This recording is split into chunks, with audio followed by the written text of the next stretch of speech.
Hi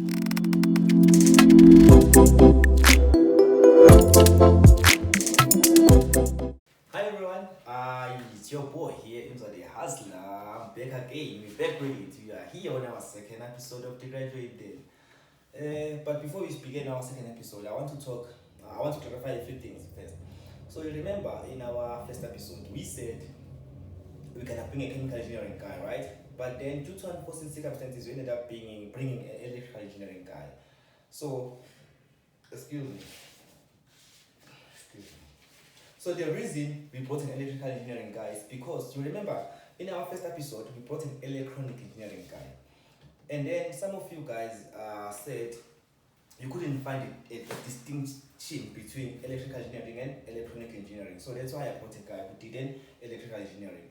And also a nice thing about it is that this guy actually did electrical engineering at college. So you guys can get a feel of how is college and how is varsity. So without further ado, but then before we start our interview, also you remember I said I will release a varsity, bursary and college applications every Monday, Wednesday and Friday. But then due to Good Friday holidays, I couldn't. My church is very strict with Good Friday, so I couldn't. So, but don't worry, episodes are coming. I will open the internet so much. Yeah. So Monday, Wednesday and Friday.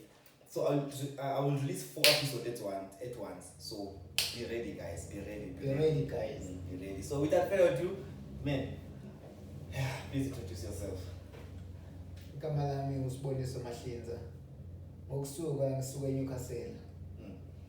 Lapho kwenzeka khona izinto eziningi, igaba eziningi. Maybe you guys know us by Amaroto or Ama last warning, I don't know. But yeah. My boy here is from Newcastle. He studied electrical engineering, by the way. But then before we dive into electrical engineering and everything, I just want us to discuss a bit about your background. Like, where are you coming from? Maybe did your background maybe actually motivate you to study electrical engineering? So, like, where are you coming from actually? Mina ngicabanga eNewcastle obviously ngishilo. Are you sure you're from Newcastle, or maybe you're coming from another plaza outside there? No, I come up plaza in Newcastle, Kas. Lumish, suburb. I did say it's not a suburb. So yeah, okay, Marvel in Newcastle, if I may ask, would you say maybe your upbringing was like spoon-fed, you're born with a silver spoon in your mouth, or you would say like your background was like, okay, as for me, my background was not like easy. Ever since like I studied, okay, not in primary, but then like for my grade 7, that's when I started with I saw it's life must work like this and like this. So when would you say was that also the case with your background? Like, can you just explain in that aspect? No, angeke ngikhale kakhulu ngebackground yami. Background yami ngathi ngiyayifair. Yayingekho bad, yayingekho right. Honest. Wow. Okay, so if you say it was just fair, what do you mean? Lokho kunye khona isupport ngangiyithola ekhaya, bona kokunye ngangayithola kunye okumele ngisebenzise amandla ami ukuze ngithole lokho engikufunayo. Yabona. So by amandla, so would you say maybe ever since you were in grade 1 you were using that amandla to get what you wanted? No. Phela uma wa grade 1 usungazilutha abazali basebenza yonke into baya-provide. Asikho stress grade 1. Yeah. Grade 1 to grade 7 asikho stress singakho. Usukubheka abazali, even na grade 8 usukusabheka abazali. Qala ukuhluka masufika ku grade 10. La siqala khona ama challenges empilo. La sibona khona impilo ukuthi impilo ihamba kanje, mina sengifuna ukwenzani because lokho akufisa grade 1. Thina ngihamba ngesenzile. Like I want to be a pilot. Yeah, I want to be an astronaut. And physics come and shows you flames. Ngiyabheka ukuthi wonke umuntu omfana mayisakhula kwakuyiphupho lakho kuba yipilot. Kodwa bona ngokuhamba kwesikhathi uqinisa ubona no mina ngifola la. Yeah. Ngifuna ukwenza lokho empilweni. Yeah, ngoba siyabona ukuthi kwenzeka iyahlahle maybe you find maybe you can figure out maybe I'm not good with this, maybe I'm not good with this because yes. As time goes by, that's where you learn. Like guys, don't be ignorant. You must learn. You must be able to see what you are good at. Because some people, guys, like honestly, some people are good in math. Some people they are not gifted in math. So you should be able to distinguish with let me just take net leads so that you don't waste your time, guys, because some things, guys, we take decisions because maybe your parents said, I want you to be a doctor, guys. Peer pressure. Peer pressure, actually. Yes. Okay. So when do you think maybe you wanting to become an electrician, was it because of peer pressure, or maybe it was something that has to do with your background or upbringing? Like, how would you say? No, man. Ukuze ngithathe lelo ihambo lelo ngathatha lokuba electrical engineer ngakhula nayo le yayisegazini vele. You can't tell me you were born, I want to be an electrical engineering. Me, I wasn't born to just say I want to be this. No, kuyenzeka kwesinye isikhathi into nje ibe segazini ibe kuyena vele nokhenika ke into zami vele. Yonke into nje mayifile emzini ilungiswa yenye ikhenika noma ngazi. Kambe kufika mawuthi ngidlulile qasha umuntu ozoyilungisa. So, are you talking about something electrically related? Yes.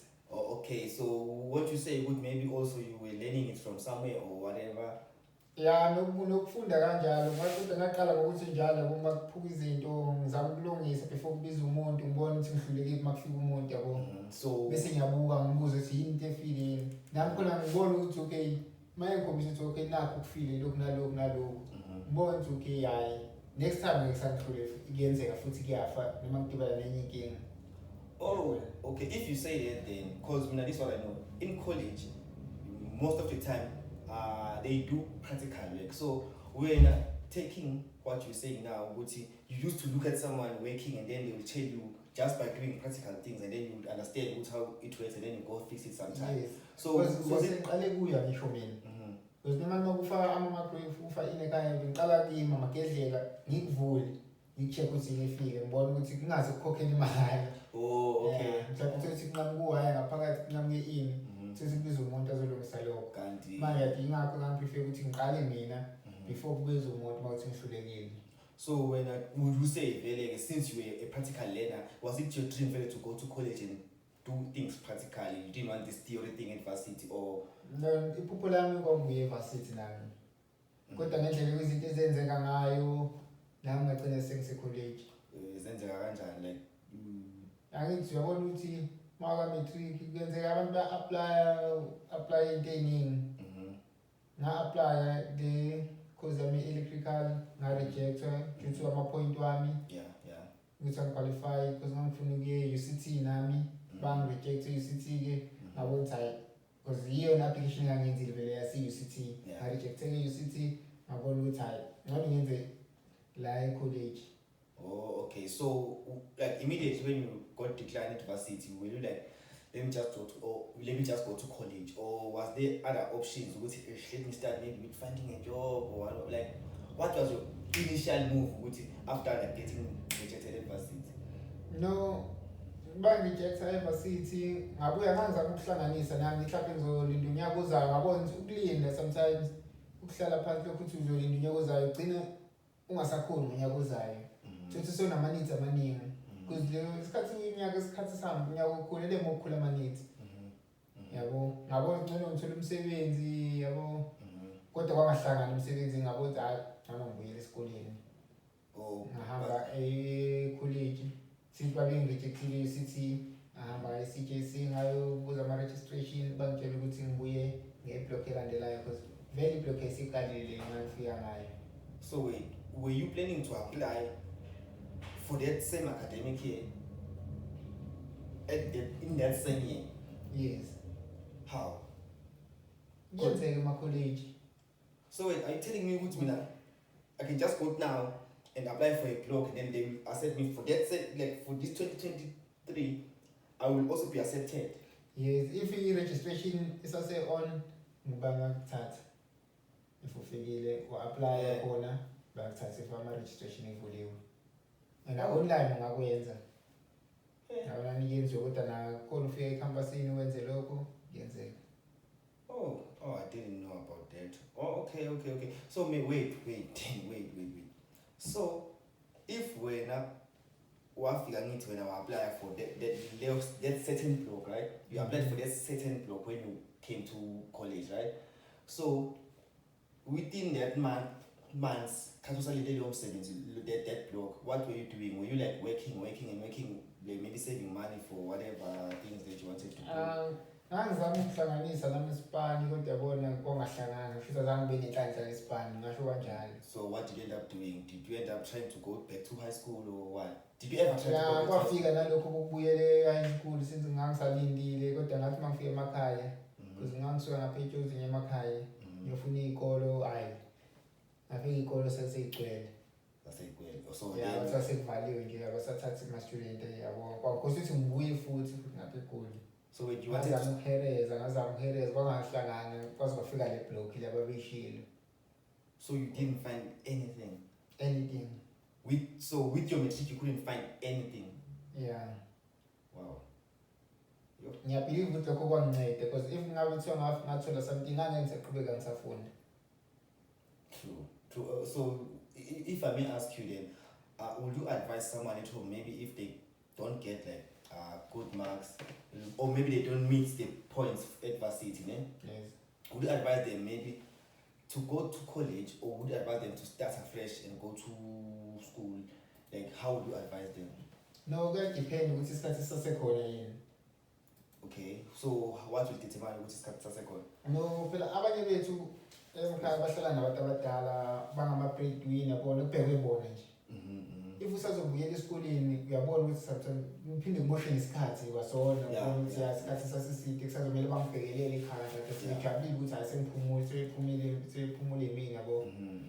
Ngaka-advise ukuthi kukanjalo ekholeji ungaya nginankinga ekholeji because if ufuneka ekholeji ungafunda N1 to N6 so N6 wakho even u-N3 wakho yakhona uku-apply ngawo university if awamitha ngama-requirement yabona ngo-grade 12.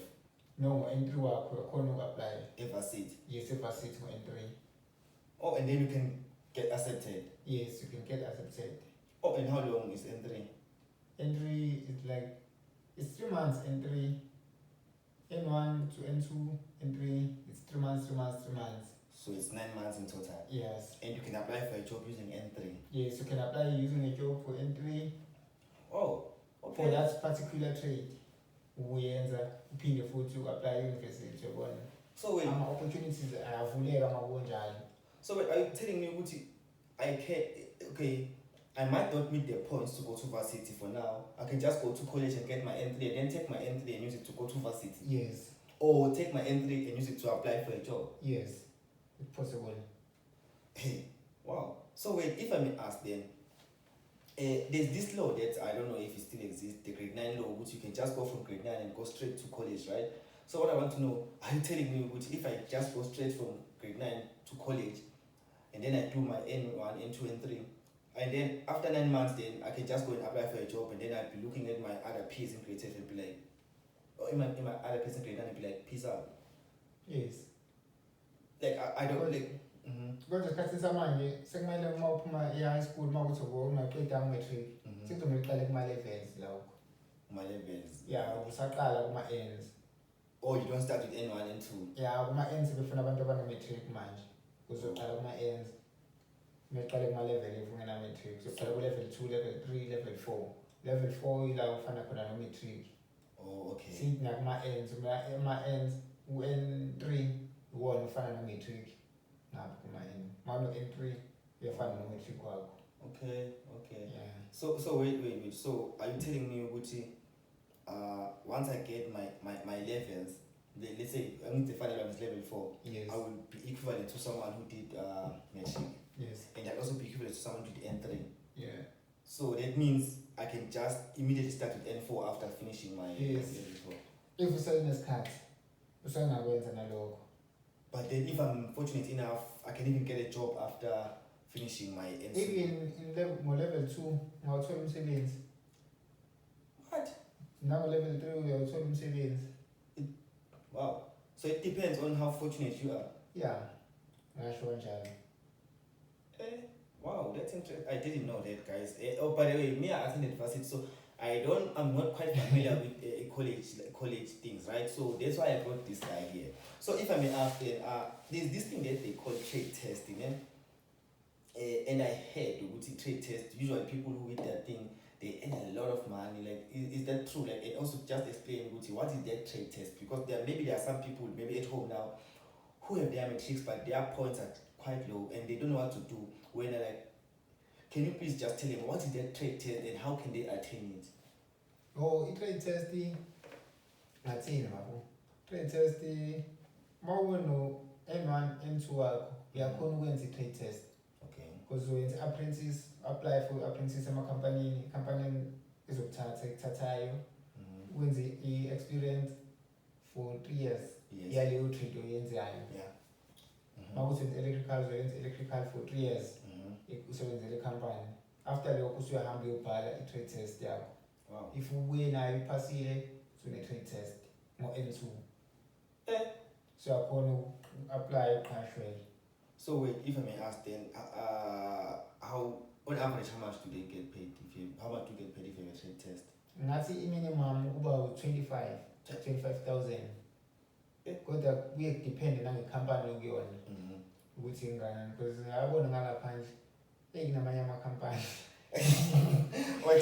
Namanye amakhampani angafuni ukukhokhela. So wait, do you mean maybe with the trade test some companies can end up giving you like small? Yeah. So amanye awasaba abantu abanama-trade test uthatha umuntu one-trade test because ayazi kumele akhokhele kakhulu. Yabo. So that means sometimes it's advisable to have a trade test, sometimes it's not advisable to have a trade test or ngathini i-trade test it's advisable ukuthi ube ne-trade test. Into engayisho nje. It's advisable because very it will open more opportunities for yes, it's open more opportunities. Esikhathini samanje ama-artisan mancane and iminingi imisebenzi yawo. Once you have amakampani amaningi ayawadinga ama-artisan kakhulu. So once you have a trade test, you become an artisan. Yes, you become an artisan. If you don't have a trade test, uzoba i-semi-skill. You become a semi-skill. Oh, okay. Wow. Me guys, I didn't know that. Wow. I learned something new.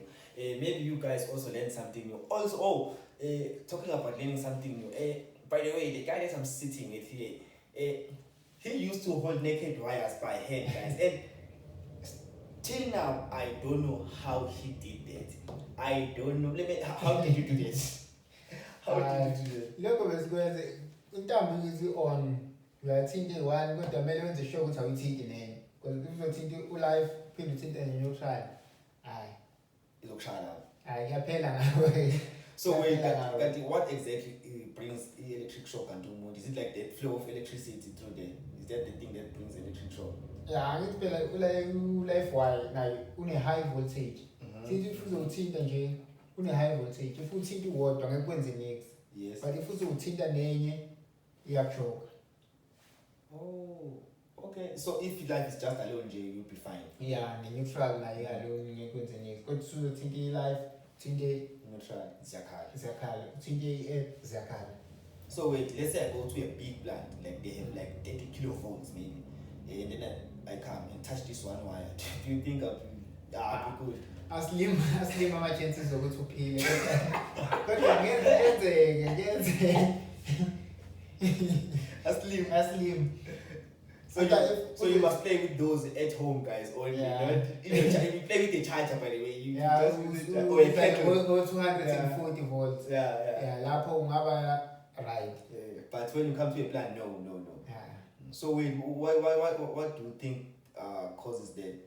Okay, maybe actually, if you say I can touch that wire like this and I can get an electric shock, that means that electricity is too powerful. It can even withstand earth in your corner. So, if I may ask, then are you saying to me, Uti, if in this wall, if there's like too much voltage, can this thing actually end up choking me? Yes. Even a wall, not shock. Like a brick wall. Yes. Not even a metal wall. Yes, a brick wall. Because maybe by ether pass, it discharge voltage pass. Oh. Yes, so when you piece of voltage actually is a pass. Ingafiki inkulu like njengama lightning ukuthi if you strike a lightning it will take you in your pants to the ground. Inga affect yes. So wait, what are you saying to me is this thing can actually shock. Yes. And how shock if you take that a life canting the voltage you call it. Oh yes, no. And for ama safety shoes. So wait. It's advisable to follow safety shoes. Because most of the time if uzothinta kanjalo uthinte nebona izokushoka. So wait, is it more like electrical physics? Like what electrons? They keep on moving. Like sometimes if you touch a person, you end up getting. Yes, it's more like that. Shock. Oh, more like that. So wait, actually, I think maybe it is there because wow, but this thing, guys, it's an insulator, but somehow if you discharge a voltage here, you get electrocuted. Wow. You have to make sure that you follow insulated shoes. Yeah. Because if you have it's chai for you. It's chai for you. Because it will take you already corner pass now you buy me voltage. So connected. They're connected. Yes. So it's more like when you're holding two wires like yes. It's more like that. Wow, I didn't understand it physics. Because if you follow insulated shoes, because I never pass in case I could flow. Wow. Okay. That's something interesting. Wow. Okay. Guys, we're gonna go for a quick short break. When you come back, we want you to dive deep now into your college life, right?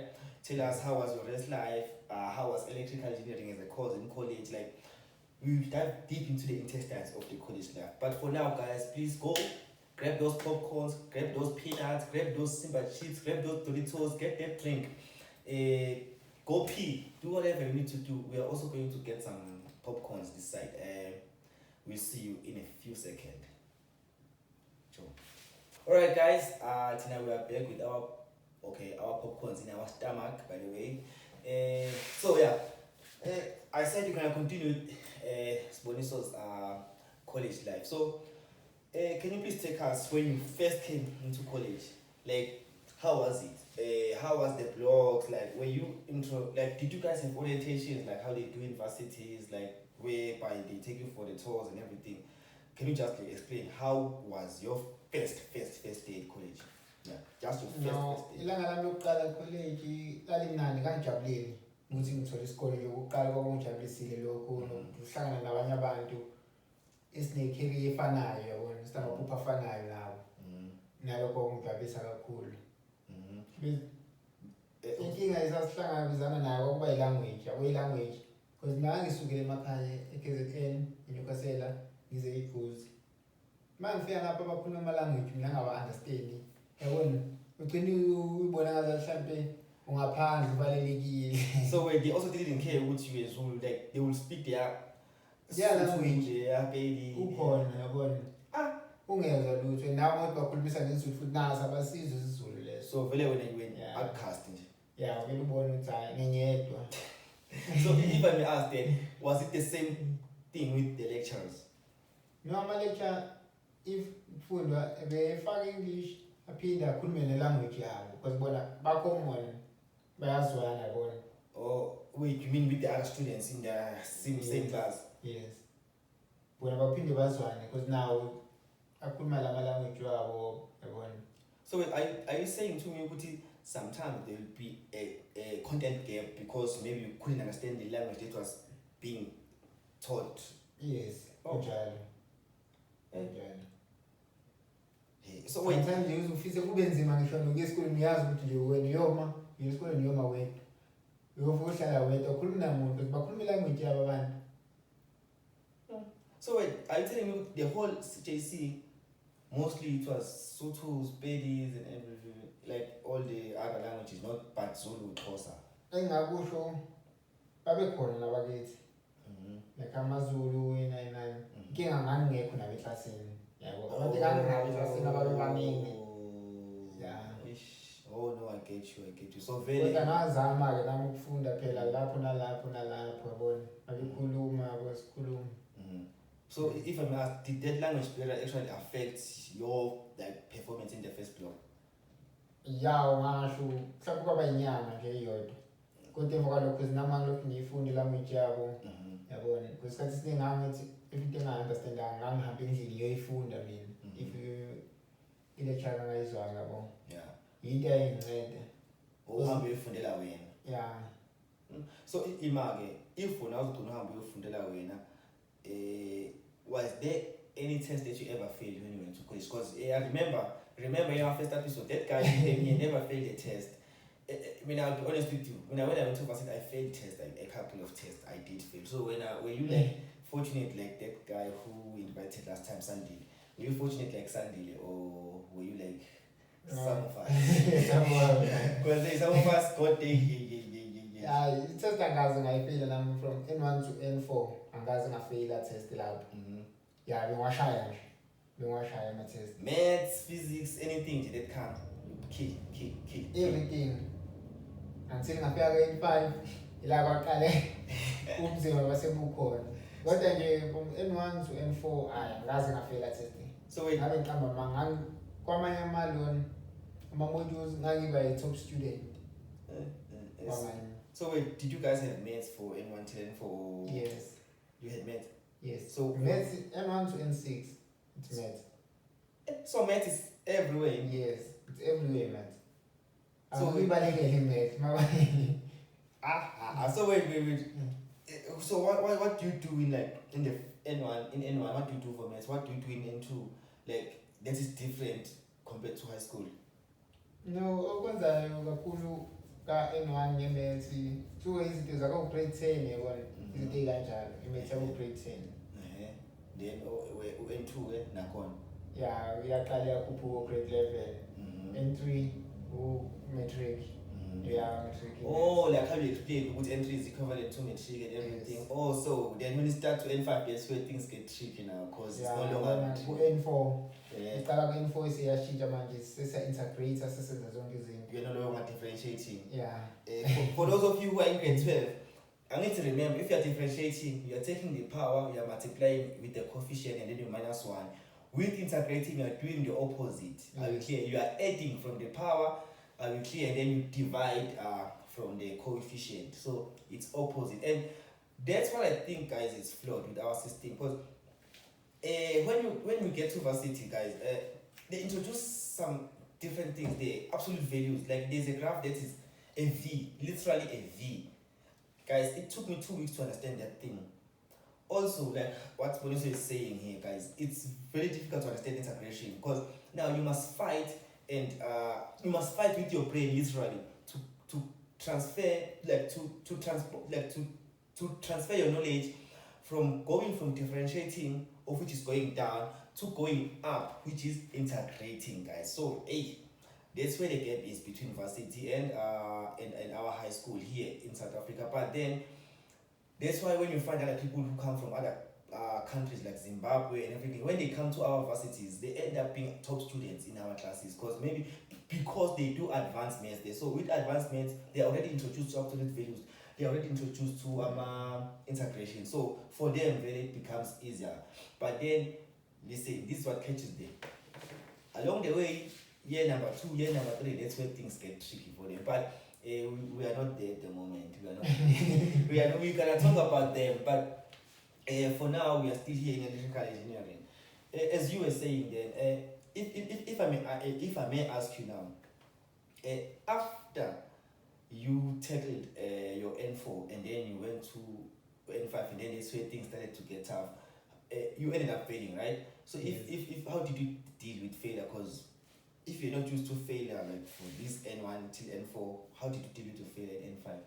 No, into eyenzeka eyadala ukuthi ngifeyile ukuthi ngangasafocus kakhulu esikoleni.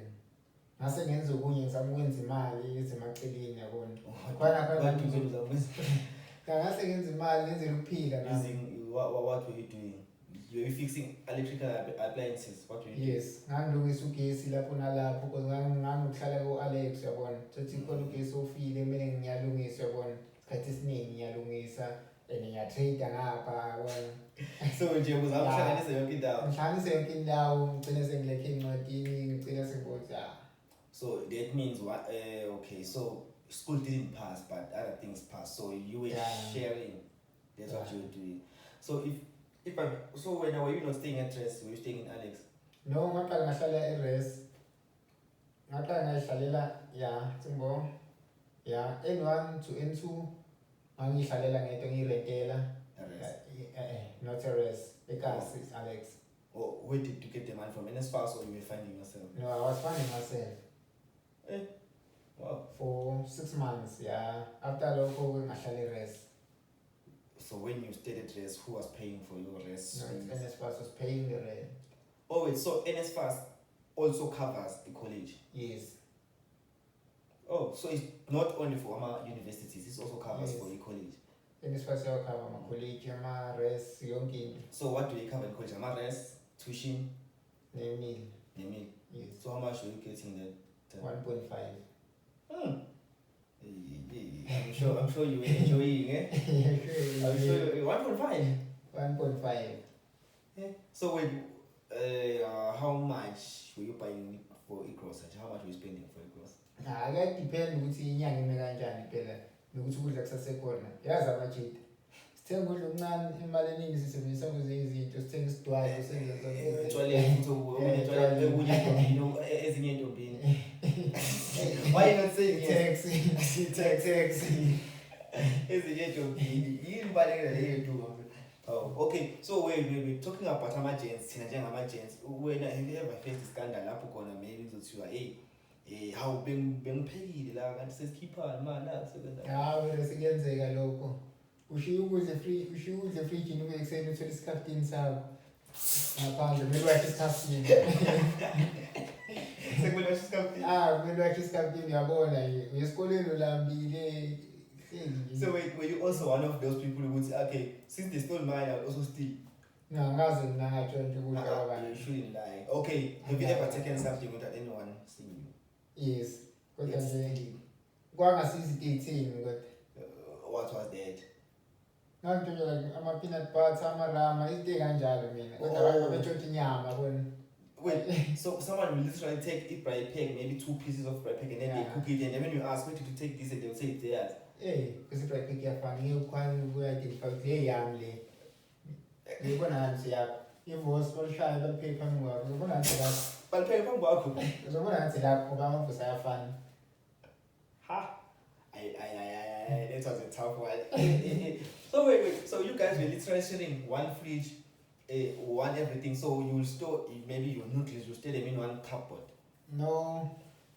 Local man who sell an arcade. Erumini uzohlala na kodwa mawungathanda uyabeka kitchen la kuhlala khona zonke izinto.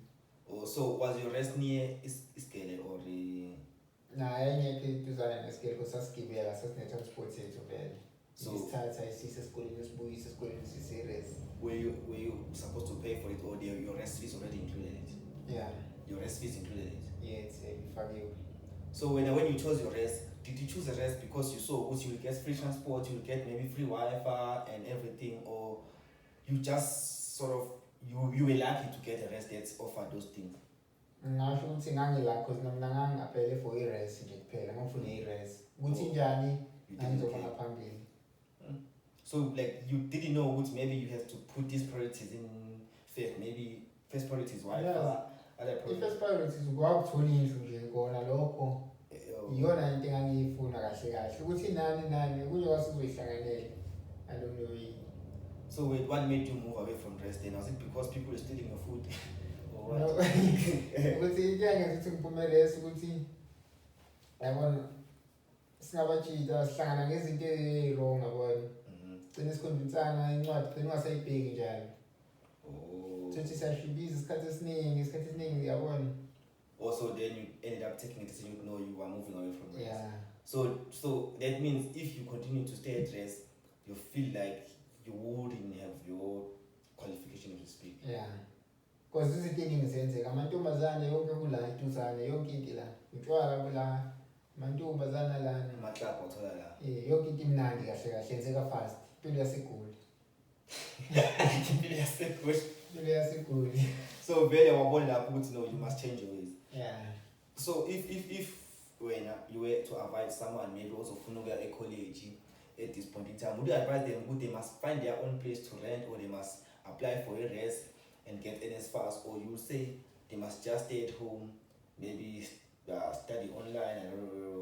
How would you advise them? No, that depend lapho ukuthi kukanjani. Apply i-rest if uthole college isikole edini esekhaya. Awuna choice vele ukuthi uthole i-rest. Kodwa if iseduzane nesekhaya ungahlala ekhaya ngibona inkinga. So kodwa into emnandi ukuhlala e-rest ukuthi uhlangana namanye ama-student enza lento yenzayo. Wena ungaboni kahle encwadini uyakhona ukucela usizo uthole fast.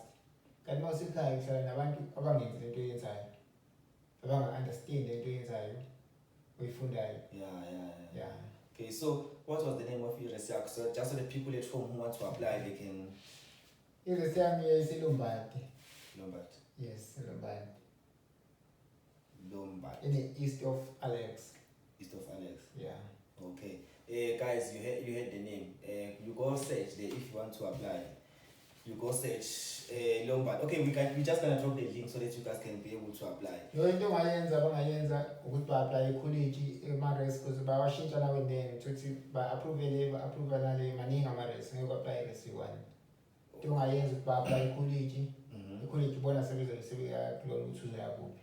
Okay, so wait, if you are doing your application for your college, you must tick there with you want res. Yes. They will ask you what I-res. and then you must say Nebakubuza ukuthi iliphi.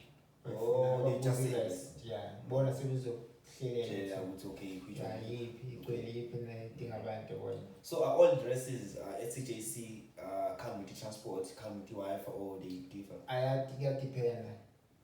Esekudeni eze ne-transport beseduzane ama-student ayawoka. But then the Wi-Fi vele it's a necessary. Yeah. Hlezi Khona i-Wi-Fi. generators because now it's load shedding. Ama-generator mina phela ngafunda ngaleso sikhathi sakudala load shedding ingakabi nje. Ingakabi nje. Besihamba kayi-1 ngenyanga yabo. Manje angekho ama-generator. Sasilinde lo 2 hours. Sifunda amakhandlela uma mhlawumbe uyabhala ngisasihambile ugesi. Uyayingekho le ukuthi kuhambe 4 hours. Ayingekho le ukuthi uhamba namhlanje nakusasa. Wahamba yi-1 ngenyanga. Okay. So if then when usuzomove ke manje, angithi manje usaseGoli ngithi. And then you were staying at Dress and then you moved to Alex, ne? Yes. So after you moved to Alex, you moved when you were doing your N3, right? No, my N5. So you were staying at Dress from N1 till N4? N1 and N2, I was staying At Dress. at Alex. Oh, N3, N4, N5, I was at Dress. Oh. Then I failed my N5, then I moved to Alex. Yeah. Oh, okay. So when you moved to Alex, you redid your N5 again? Yes. And then you passed it? I passed my N5 and my N6. Okay, so after the Pela now, there comes the thing, job hunting. When you come back, guys, this guy is going to tell us the story about job hunting. Is it hard or is it easy to get a job if you are coming from your college and you studied engineering? Because listen, guys, you can study electrical engineering or mechanical engineering or chemical engineering. With engineering, you actually possess sort of similar skills, not same but similar skills, right? So the likelihood of you getting a job is you as an electrical engineer, your likelihood of getting a job is almost similar to a person who did mechanical engineering, because you guys have almost similar skills, right? So when you come back for our break, he's going to take us through job hunting, job experience, and then you guys are gonna see how actually an electrical engineer works. So for now, go to the toilet, go to the kitchen, go anywhere, go and call your girlfriend, your boyfriend, anyone, your mom. Me, I'm going to call my mom. For now, peace. Another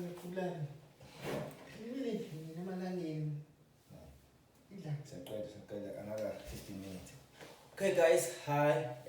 We are back again. I just called my mom. My mom is doing fine. I'm also doing fine. Are you doing fine? I'm okay. Wait. Okay. So as I've said, he's going to take us through job hunting and everything. So I will just give the floor to you. Just tell us your journey from after you finish your N6 until you reach your current position now. Like what happened, like the struggles, you getting your certificate in security, like explain everything. Yeah. N6. Ngahamba emakhaya, I think it was 2020 nyaka we-corona. Ngahlala emakhaya ngizama ukufuna umsebenzi online, ngazama. Ngabona ayikho ngahlangana futhi ngabona hayi sithi ngahlangana ukuthi ngenze security nami. Mhlawumbe izonginceda ukuthi kuhlangane lokho engikufundele ngikuthole sengisebenza yabo. Ngayenza security athi ngiqeda kuyenza nje ngaba nenhlanhla yokuthi ngathola enye leadership eThekwini ye-automotive. So wait. So wena ngesikhathi uwenza after finishing your security, you didn't even get a security job. You immediately got a learnership. Yes. Ngathi maqeda ukwenza i-security ngathola i-learnership ye-automotive. Oh. Eseweni ngahamba ngaya khona. So was it a permanent or what? No, it was a contract. It's a learnership. It's a 1-year contract. Oh, yes. So what were you doing there? Like, what was the learnership about? No, learnership was about operator imoto, how to fix imoto, lungise lokho, yabona. Yeah. So it was more like are you like mechanical engineering? Yes, or it was more like mechanical engineering. Electrical was included there and there, but most was mechanical.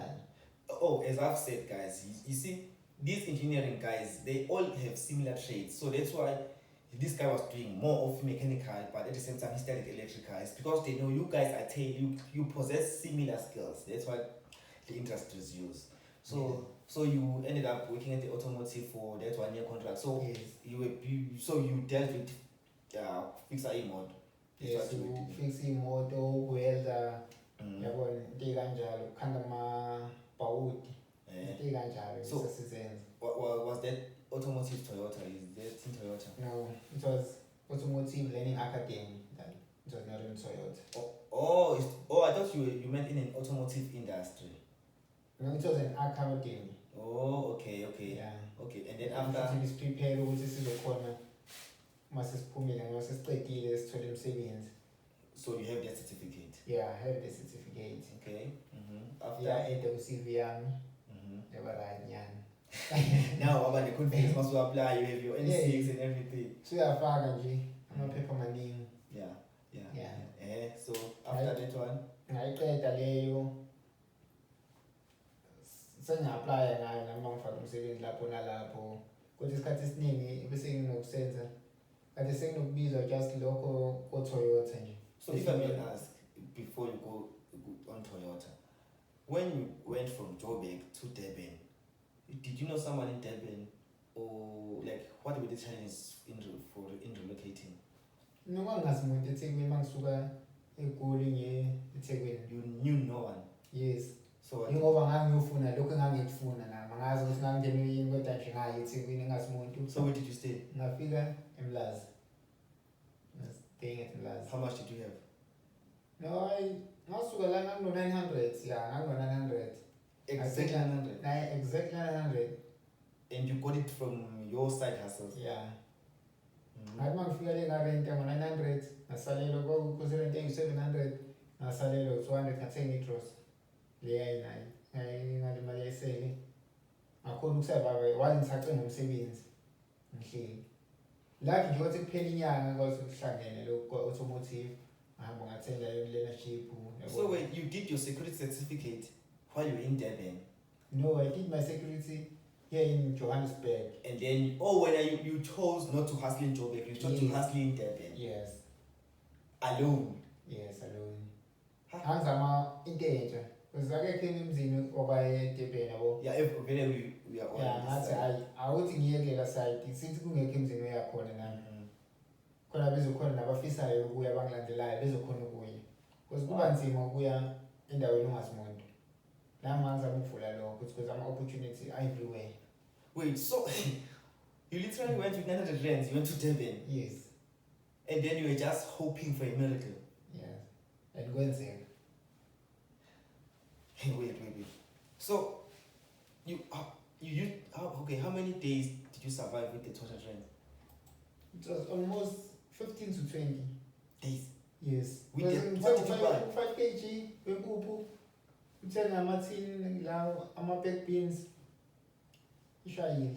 Where were you sleeping, like on the floor? No, indle ngayithola yayinawo vele umbhede.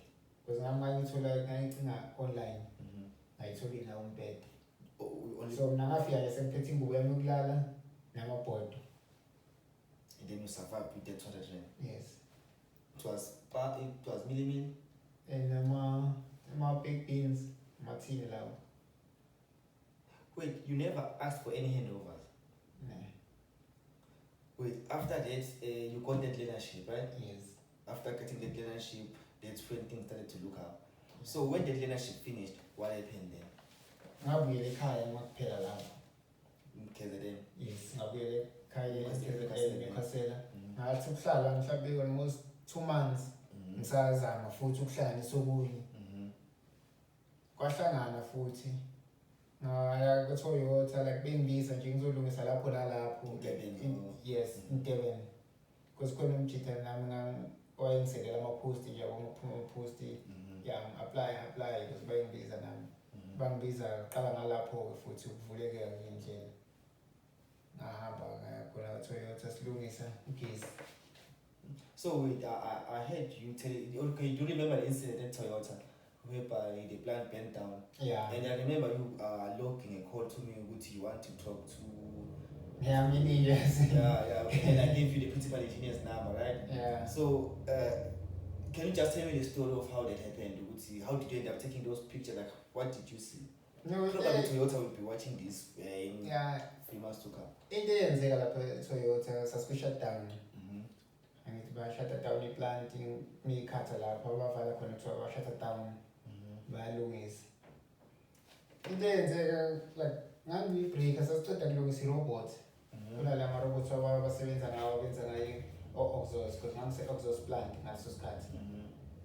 Like masifaka intambo sasishintsha esekudeni yayiseduzane sishintshe siyisekudeni manje basekudinga ukuthi extend intambo because intambo lapha bayidinga ama-joint manje befaka intambo entsha isuse la emshinini uyise kwi-breaker straight ungayijoyini.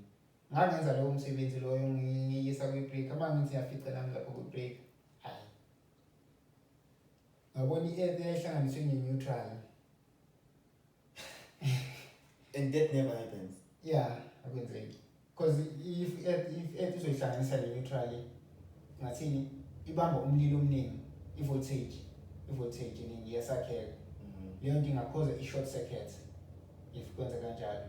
Because i-earth umsebenzi we-earth yini ukudischarge i-voltage. Oh, and now it discharging the voltage on the neutral. Manje sithatha nale voltage ku-neutral iyayi-discharge nayo futhi.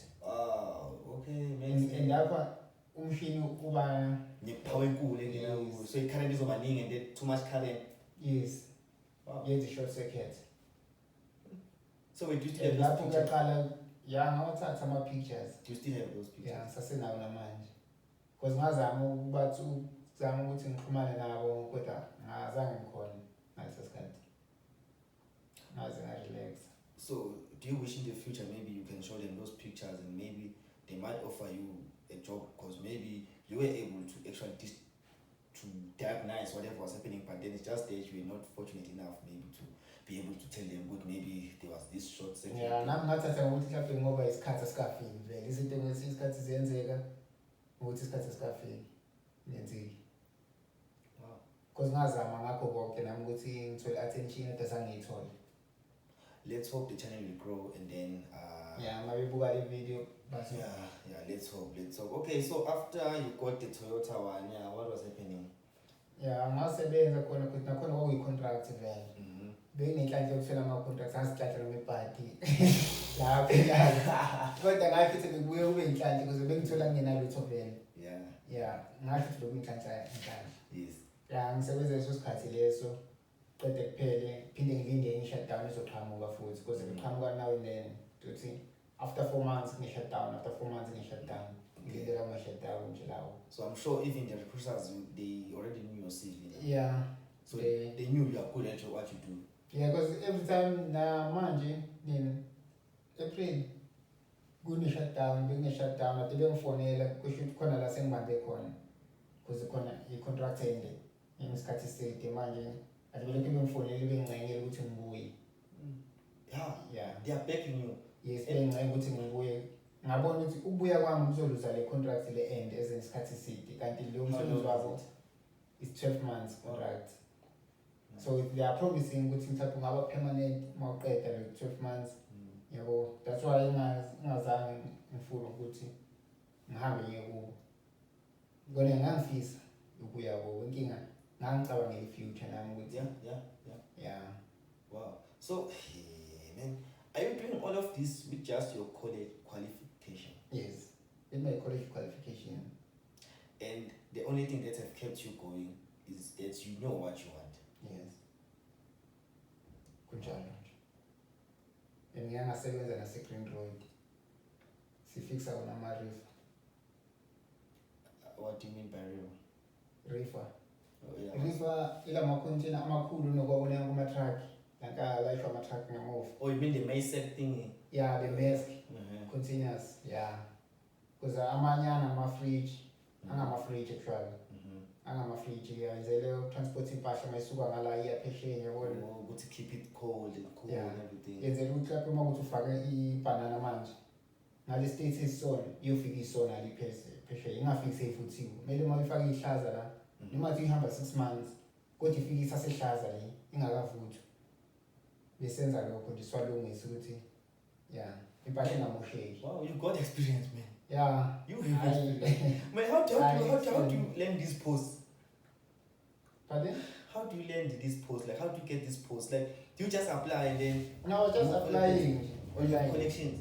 No, I don't have connections. I'm just applying online. So how do you apply? Do you use LinkedIn? Do you prepare your CV some type of way? Like, do you use a certain website to apply to make your CV, your cover letters? What do you do? No, I have a CV maker to make CVs. The name of the thing is CV maker. Yeah, CV maker. To make a CV. Yes. To make your cover letter. Also, I use a CV maker. So it just do everything for you. Yes. You fill your details. Yes, and then you just submit. Yes, submit.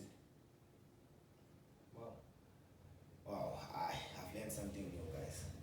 Me, I've learned something new. I don't know about you guys, but me, I've learned something new. I won't lie. Wow. Man. Wow. You got a very interesting story. I won't lie. Thank you. It's a very interesting story. Wow. By the way, guys, we now have reached the final moment in our GraduateDen episode 2. So, we are making this a tradition, guys. So with our tradition is, you went to college, right? Yes. So do you remember at high school they used to say, you must leave girls alone and whatever, you will find your soulmate at varsity. You remember even the principal used to come with a smartwatch and say, you can flex once you get a car and whatever. So when you went to college and you finished your college diploma, did you find your love of your life, or you are still learning? Hayi kwamanje bengakamthuli kwamanje ngisafuna umsebenzi. Yona into ebengisayifuna ukuthi ngibe stable. So you are still hustling? Yeah, I'm still hustling. So guys, he failed his teachers in other words. So Mina, I'm going to do justice for my teachers. When we come back for the break, this guy is going to get punished, guys. One way or another. No one is safe. Even Sunday last week, last episode, he got punished. I'm sorry, you need to get punished. I'm sorry. So, excuse me, guys. So we are coming back. Go and take your last break. Go and drink water. Go and drink your cold drink. Go and drink your Pepsi. Go and drink your Kingsley. Go and drink your QE. Mina, I'm going to call my brother now. I miss him. We are back. Do you see this one? XX hot. Okay, it's not triple X, but it's XX hot. So this guy is going to be tasting this while solving a mathematics equation. I already have it here for him. There you go. You don't solve it yet. You must have a taste of Nando's. Nando's.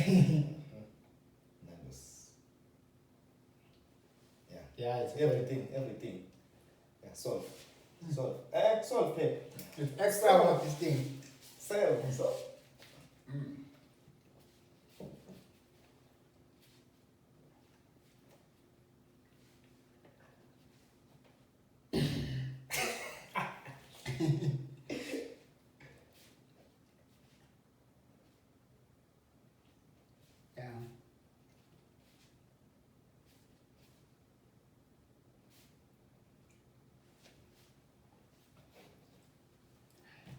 I think I'm done. Let's see.